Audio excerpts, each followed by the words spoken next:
Wish we would have, finished, won the game. Has nothing to do with our players' efforts. If anything, it's more on me as a coach, right? Our players gave a winning effort. They did everything they were supposed to win that game, right? We just came up a little bit short. Hats off to Indiana. They played hard. They did what they needed to do to put themselves in a position to win, and ultimately came out with it. But very, very proud of the effort. Very, very proud of the attention to detail and work over the bye week and leading into Indiana. It was really good to see our guys sharp, see our guys invested in what we were doing, believe in what we were doing, and we had full intention and full belief that we could go in there and win. And so I was really, really proud of those guys. I know last year started off tough stretch against really good competition. Obviously, you're playing up to the Big Ten level on this past Saturday. You responded well last year, reeled off those 7 straight wins and finished strong. I guess, what was the response today and this week in practice so far? Yeah, no, I thought it was a great day today. A typical Tuesday practice, some new going in with the game plan in here, there, some guys confused. But as far as very minimal busts for a Tuesday. I love the attention to detail. If there were any reloads, it was more because us as coaches wanted to see something with a different look, So I was really, really happy with how those guys have responded coming to work, ready to go against FIU, and it's going to be fun to get out there Saturday. Kind of switching gears to FIU, like you said, they played a couple games, 1-1 so far. What have you seen from them on film? What's the scouting report on those guys? Yeah, really, really good athletes.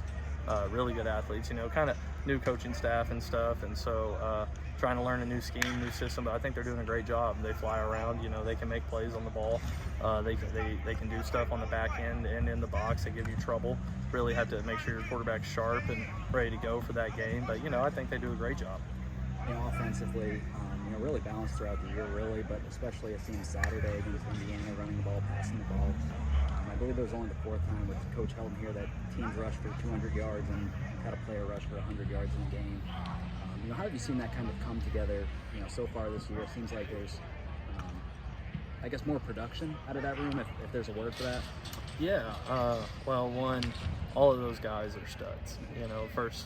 First thing about it, every single person in that running back room is stud, but it really begins, it doesn't matter if it's the pass game or the run game, it all starts up front, right? And Coach Langford and those offensive linemen, they come to work every day, right? They make sure that they see every look they can. They make sure they are ready before they go into the game, and I think, they're starting to reap the benefits of their, I think that's the right word, reap the benefits of their labor and stuff. And so it starts with really those 2 position groups, but most importantly, the offensive line. You can't do anything without those guys.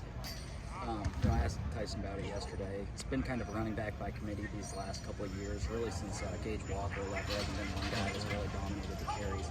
I guess when you go into a season, you have multiple guys in the room that can kind of, do different things in there. How do you, approach that in terms of, who gets the carries when, and going with the hot hand and not going with the hot hand? It seemed like Kai had it, end of the game at least on Saturday against Indiana. Yeah, no, I think you try and play to those running back strengths. Some guys can run downhill, some guys are more your scat back, get out in space and go make something happen. But absolutely, you find the hot hand. If someone's rolling, I mean, why stop them, right? And Kai did a great job, and Kai's one of those guys, maybe more so than anyone, who does come to work every day. He does everything right every day. I call him Mr. Reliable, right? Because I always know what he's going to do. He's always going to be in the right spot. I know I can trust him. And so the success he's having is just from continuous hard work and being consistent, So really, really, really proud of him. Really proud of all those guys, really.